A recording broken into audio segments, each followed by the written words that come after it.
So as we talk about goal setting, business planning, what's the difference between realistic and unrealistic goals? How do you know how do you know the difference? Like where do you draw the line?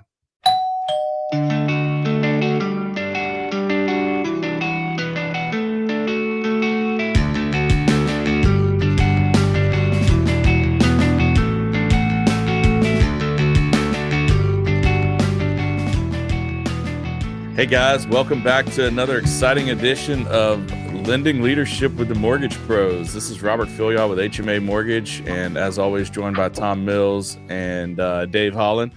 Welcome back. We're excited to chat today, boys. What are we talking about today? What's on the agenda? Business planning, the dreaded business planning.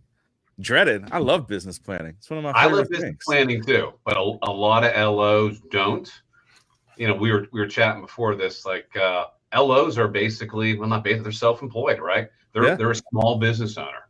If you don't have a business plan, inside of a business. Fail. One thing about it is, you're always somewhat. I mean, we're in an industry that's somewhat like market subjective too.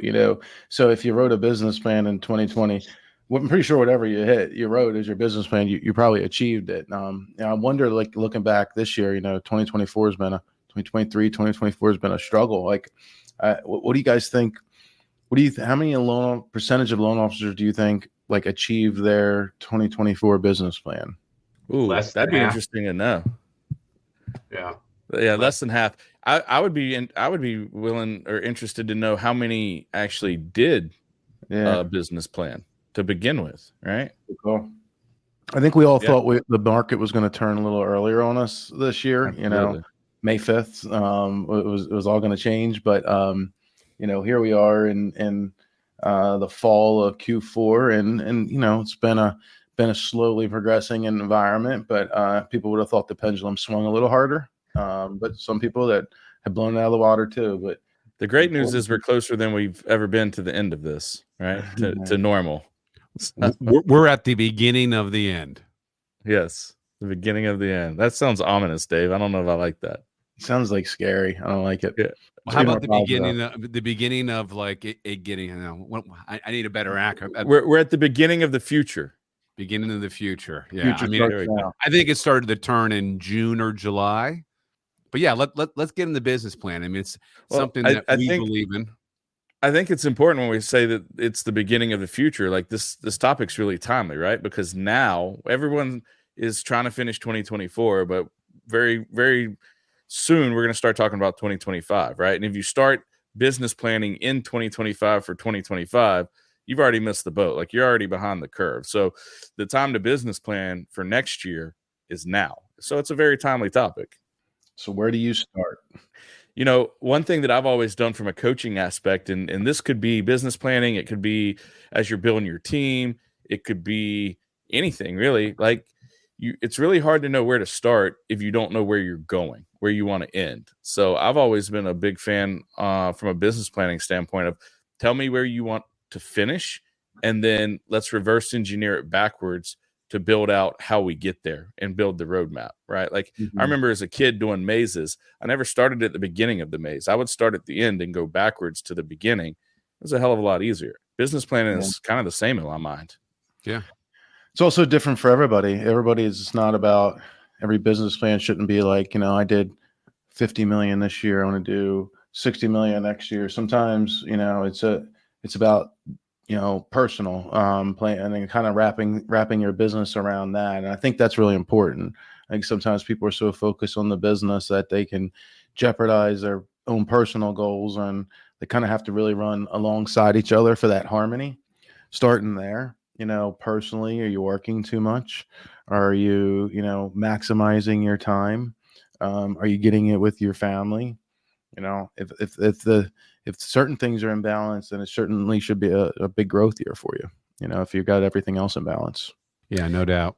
I think some of that's a really good point, Tom. Like business planning, we always think about the numbers, right? Like we're an industry that is hooked on production numbers, almost like a drug, right? But oftentimes it may be, what do I want to add in terms of a tool, a piece of technology, marketing, or hell, it may be, what do I want to take away, right? Like my business plan for 2025 is I don't want to do X any longer because I don't like doing it and I'm not good at it.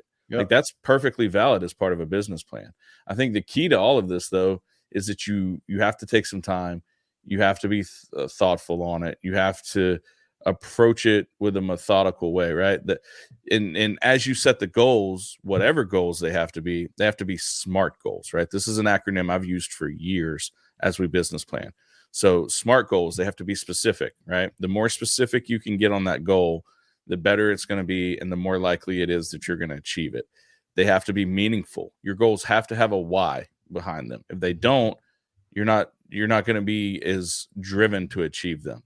They have to be achievable, right? They need to push you, they need to stretch you, but they still have to be achievable and realistic, right? Like it's not, if you're doing $10 million and you say I'm going to be a $500 million LO next year, like that's not achievable, right? So they got to be specific, meaningful, achievable. They've got to be relevant. It needs to be in line with whatever aspect of it that you're trying to do, and then they need to be time bound. Any goal that you set out there, you need to put a time hatch on it, on what the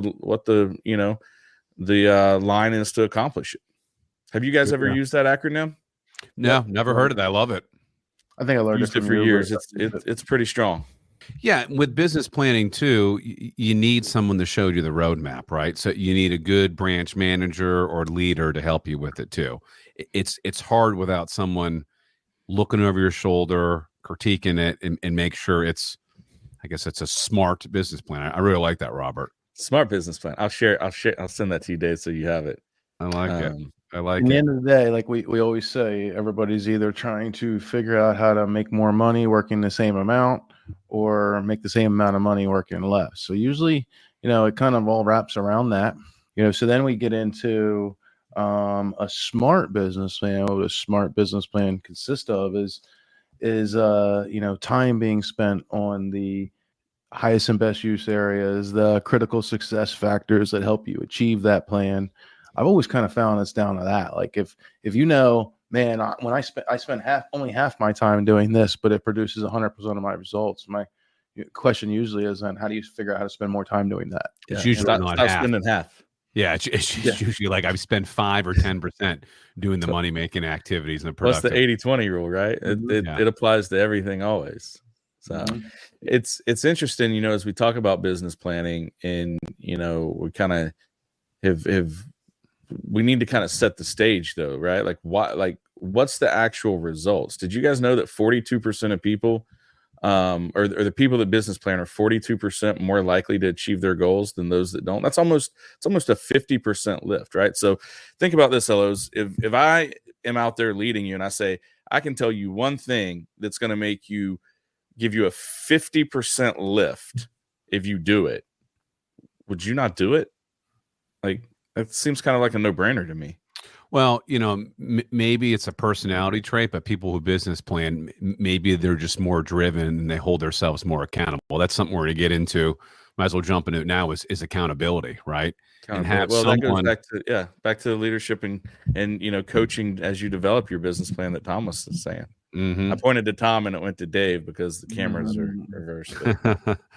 Yeah, I mean, you definitely need someone to hold you accountable. Someone you don't want to let down. What are the statistics? Like if you have like a personal trainer, someone you work out with, like I work out with a guy once or twice a week, right? We go rucking in the woods around my house and I never miss, right? I get up sometimes at 5:30, 5:15. I'm like, I don't want to get out of bed, but I'm like, Kevin's coming. I can't blow him off, right? And he feels the same way. So if you have an accountability partner and someone that you don't want to let down, that's huge. So we encourage that within our organization is grab an accountability partner. You create self-accountability too, just by sharing that plan with others, your spouse, your children, your business partners, your higher ups, people that work below you, for you. There's a lot to that, because then you have that feeling of not wanting to let them down. You've announced, this is what I'm going to do. This is how I'm going to do it. What you kind of get is buy-in, and people want to help you with that. Your family wants to help you with that. They understand that there's what they've got to do. And, you kind of get that rally behind mentality. We have a guy here, and he has 3 big goals next year. I'm not going to say his name, but I told him, I said, hey, take a Post-it note, post them on your mirror when in the morning and the evening, you're brushing your teeth or shaving. You see that day in, day out, day in, day out. You kind of like, it just becomes you, and you get more and more driven. It's interesting that you mentioned that, Dave, because I was just about to say, as you do your goal planning and you start setting these, you're sharing them with everyone around you for accountability and with your leadership, but posting reminders, visual cues that bring you back to focus on it is really powerful. So you kind of read my mind there. Well, some of that's old school blocking and tackling in Napoleon. What's Napoleon's last name? But Think and Grow Bonaparte? Rich. Is it Bonaparte? No, I'm thinking like Napoleon. No, Napoleon. He's a writer from like the 30s or the 40s. But Think and Grow Rich. Yeah, it's a lot of visual clues. It's a lot of self-talk and stuff like that. So yeah, I mean, we definitely recommend that. And we do business planning too. If anyone wants a copy of our very basic business plan, message us. There's also a lot of personal goals on there. Like my personal goal, is to take 1 week-long vacation where I'm really next year when I'm really focused on my family and my vacation and not on email. 1 week-long vacation a quarter.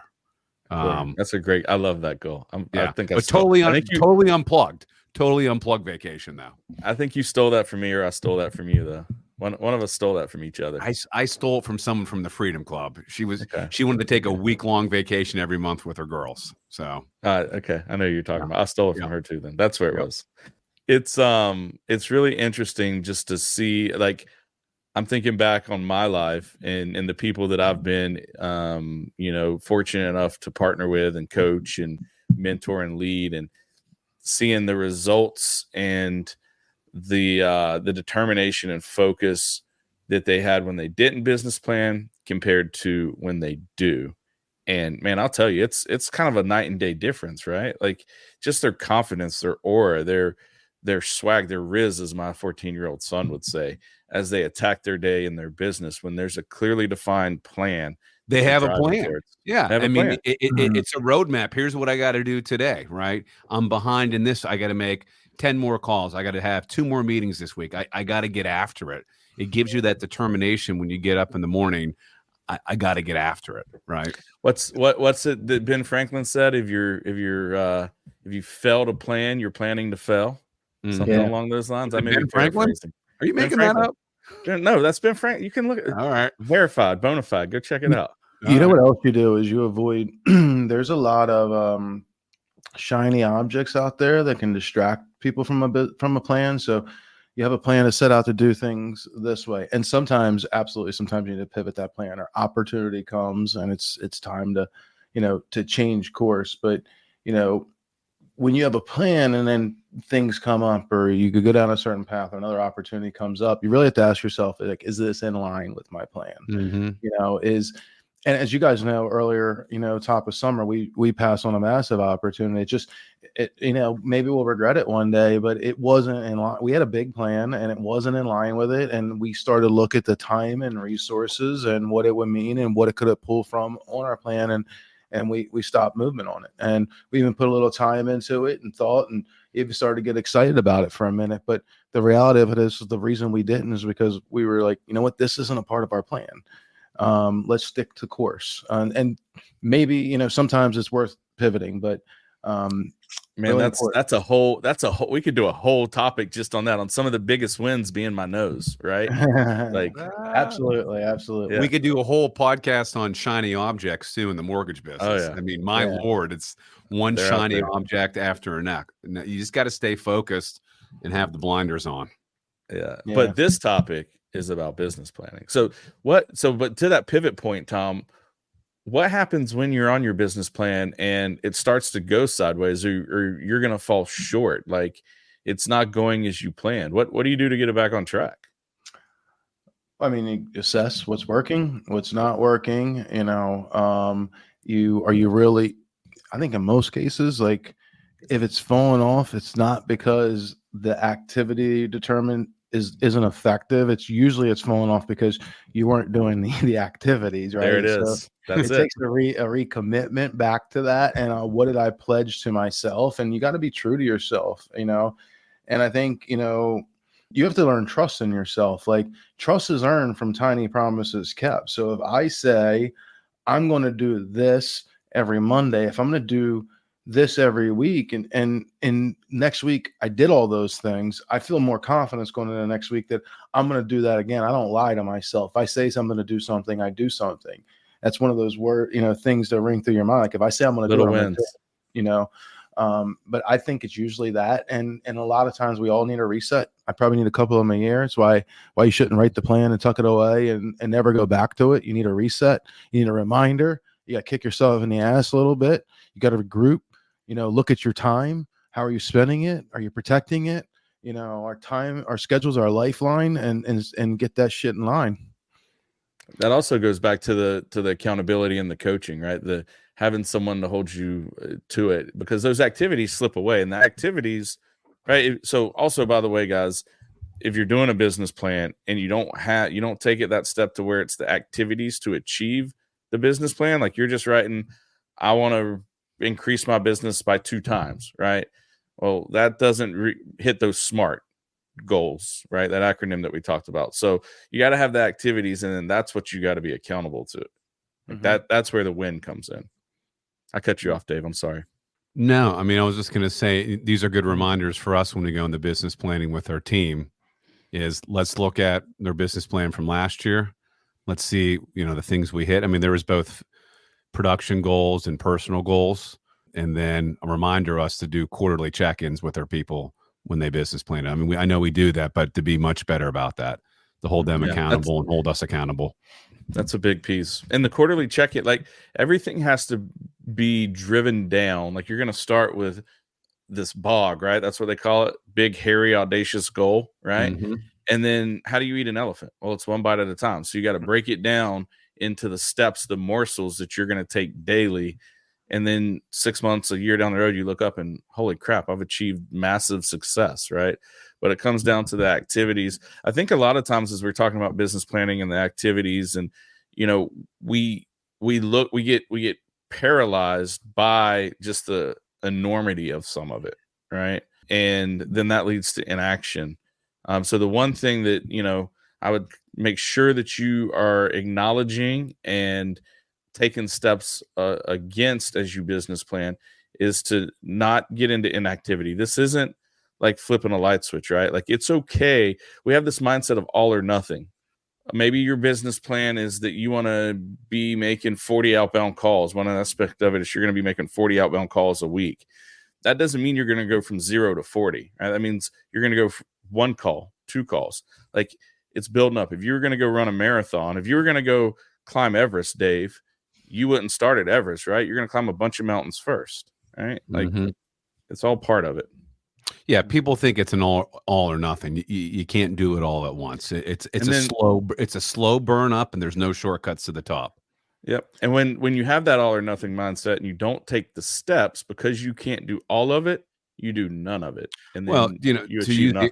To use the exercise, example, if you go to the gym January 2nd, 2025, and lift weights for 40 minutes and go try to run 5 miles on the treadmill, you're going to be sore for like a week and a half, right? And then you're not going to do it. So it's gradual steps in getting used to the activities and getting used to the things that you need to do. You just said like the oldest business plan analogy that's like been out there. Like you just said it like it was the first time it's ever been said too. But it works. Everybody loves the gym analogy, the January gym analogy. Everybody loves it. But then then it just becomes part of your being, right? I can't go a day without exercising. You just get used to it. Yeah, 21 days. That's 21 days to form a habit. It should be a lot of things. 21 days to form a habit. What are the things that like get you ticking? Like I know there's a certain routine I can have in the morning that's going to make me a better person that day. And the more days I can get that routine in, I'm going to have more better days. I know that. Sometimes it's pulled off, and that's another thing. Give yourself grace too. Like not be so held to I have to do it here. I have to do it. This has to happen on Monday. Like, they get it done. Adjust. Life adjusts. Like, we gotta pivot. But it doesn't mean that because you're supposed to do something on Monday, but Monday your kids were off school because of the holiday, and you chose to spend your day with the kids, that you don't do that week. And that was Don't give up. major part of your plan. You got to shift. It's got to go to Tuesday. What's from Tuesday have to go? What do you have to do to make it up? How do you stay on course and stay true to that? Yeah, I think grace is important, right? Because that kind of goes back to that all or nothing also, right?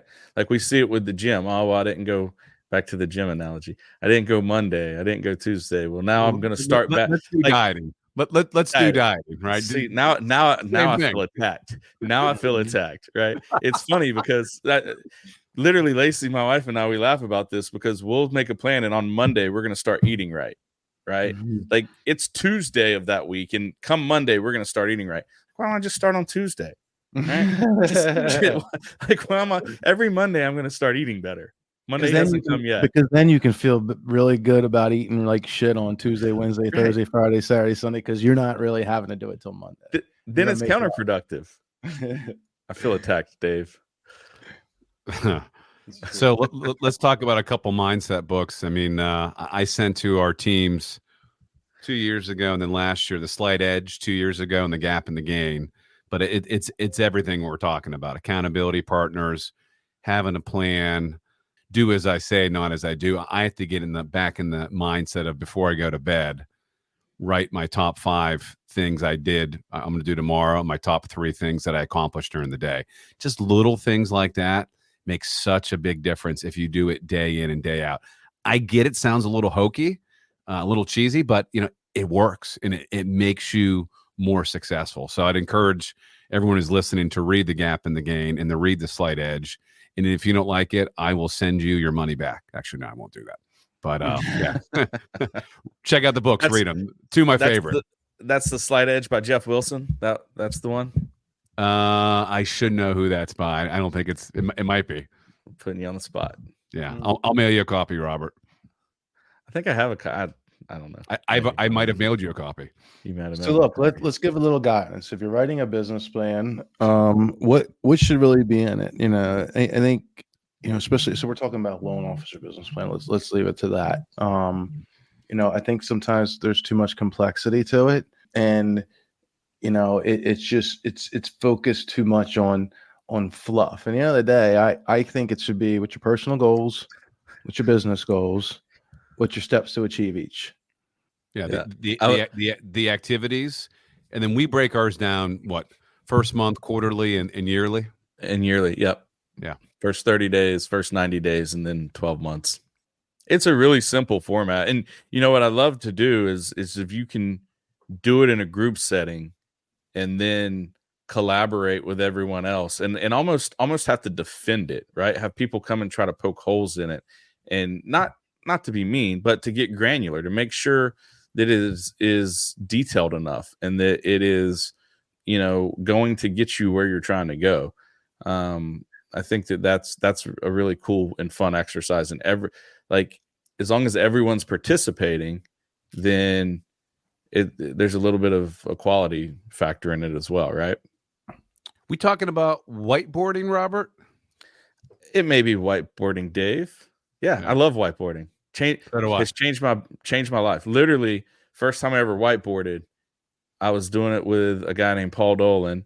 Lacey was standing there, and he was looking at the numbers. I was working in a small community bank, and we whiteboarded, and I, had my goals and stuff on there. And he looked at me and he goes, "Are you a moron?" And I said, "Excuse me?" He goes, "Do you not like money or something? Are you stupid?" He's like, you need to make these changes, right? Like bam, bam, bam from the whiteboarding. And then I left and made those changes, and now here we are all together, right? That was one of the initial catalysts that has eventually led me to here in my career. So whiteboarding is a powerful thing. Yeah, no doubt. What is whiteboarding? What does that mean? I guess we should have explained it, huh? So, whiteboarding is basically where you come together as a group. You put a big piece of white paper up on the wall, and you start Post-it note. Big Post-it note, yeah. And you start looking at You start looking at doing it's basically doing a business plan out there for the world to see, and then you go around the room and kind of defend it, right? The first thing that you're going to write is what's the single greatest activity, right, that you do that makes you money. Identify what do you do that has the most impact on your business to make you money, right? And then the second thing that you're going to identify is what do you want to farm out? What do you want to move off of your plate? What do you want to eliminate? What do you want to stop doing? So what makes me the most money? What do I not want to do anymore?